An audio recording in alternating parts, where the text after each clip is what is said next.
When you think of the calm skies over the Pacific Ocean, the last thing you might imagine is the sheer terror that unfolded on United Airlines Flight 811 on February 24, 1989. What began as a routine flight from Honolulu to Auckland quickly turned into a life-and-death struggle at 23,000 feet.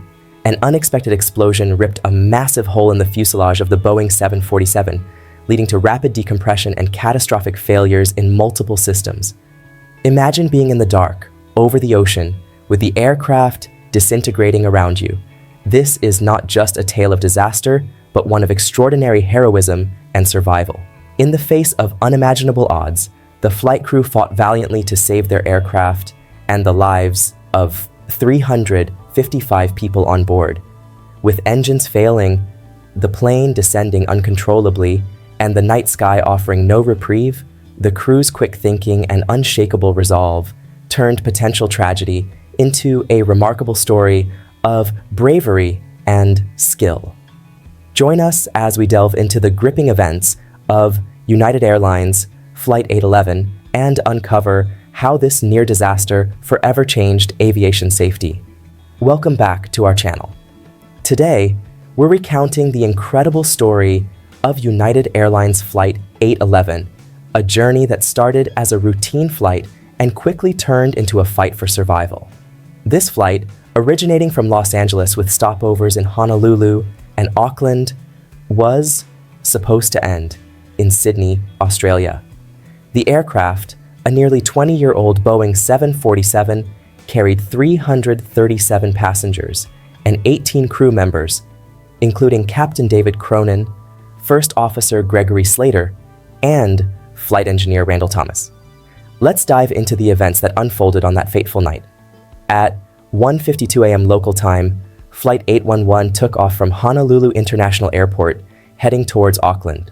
The night sky was dark, and the Pacific Ocean lay beneath, reflecting the shimmering stars. Despite encountering some turbulence from nearby thunderstorms, the initial ascent was relatively smooth.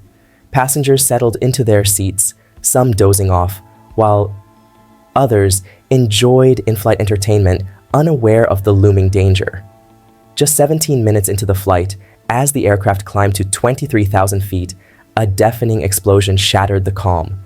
The noise was so intense that it reverberated throughout the cabin, instantly plunging everyone into a state of panic. A massive hole had appeared in the right-hand side of the fuselage, precisely where the forward cargo door used to be. The sudden decompression was violent and merciless, creating a powerful suction that pulled anything not secured out of the plane. The terrifying force was strong enough to tear 9 passengers from their seats, along with several rows of seats themselves, ejecting them into the cold, dark abyss of the Pacific Ocean. The remaining passengers clung desperately to their seats, faces contorted with fear and disbelief. Some screamed while others were rendered speechless by shock. The cabin crew, trained for emergencies but never expecting this, sprang into action, struggling to maintain order and assist the terrified passengers.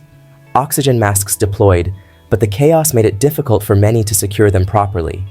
The aircraft's interior was a scene of absolute horror and confusion. In the cockpit, the flight crew was initially unaware of the full extent of the damage. The sudden decompression warning lights flashed, and the deafening explosion had sent chills down their spines. Captain David Cronin, a veteran pilot with nearly 28,000 hours of flight experience, quickly assessed the situation. Alongside him, First Officer Gregory Slater and Flight Engineer Randall Thomas worked swiftly to manage the unfolding crisis.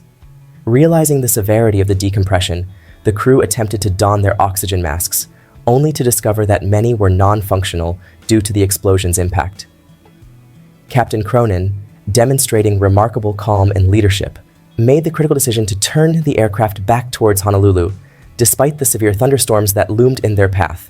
He knew that descending to below 10,000 feet was imperative to allow passengers and crew to breathe without the compromised oxygen masks. Issuing a mayday call, the crew communicated their dire situation to air traffic control, requesting an immediate emergency return. The cabin continued to descend into chaos as passengers and flight attendants grappled with the lack of oxygen and the horror of the gaping hole in the fuselage. The descent was a harrowing experience fraught with challenges. Shortly after initiating the emergency descent, the No. 3 engine failed, causing the plane to lose significant thrust. To make matters worse, The number 4 engine soon caught fire and had to be shut down, leaving the aircraft with only 2 functioning engines on the left side. The asymmetric thrust caused the plane to veer right, complicating the crew's efforts to maintain control. As the aircraft continued its rapid descent, Captain Cronin and his team struggled to stabilize it. They faced the grim reality that they might not make it back to Honolulu. To lighten the aircraft, they began dumping fuel into the ocean, a procedure that was slow and tedious given the dire circumstances. Every second counted as the aircraft continued to lose altitude, and the chances of a safe landing grew slimmer. Despite the damaged systems, including non-functional flaps and compromised control surfaces, the crew managed to bring the plane to a stable descent. Approaching Honolulu Airport, they received clearance for an emergency landing on the longest runway available. With meticulous coordination, the flight crew adjusted the flaps and prepared the aircraft for landing.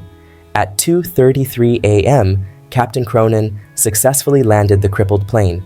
All 328 remaining passengers evacuated within 45 seconds, assisted by emergency services. Sadly, the bodies of the 9 passengers sucked out of the plane were never recovered. Initial fears of a bombing led to a swift investigation by the NTSB and FAA. However, it soon became clear that the explosion resulted from a mechanical failure.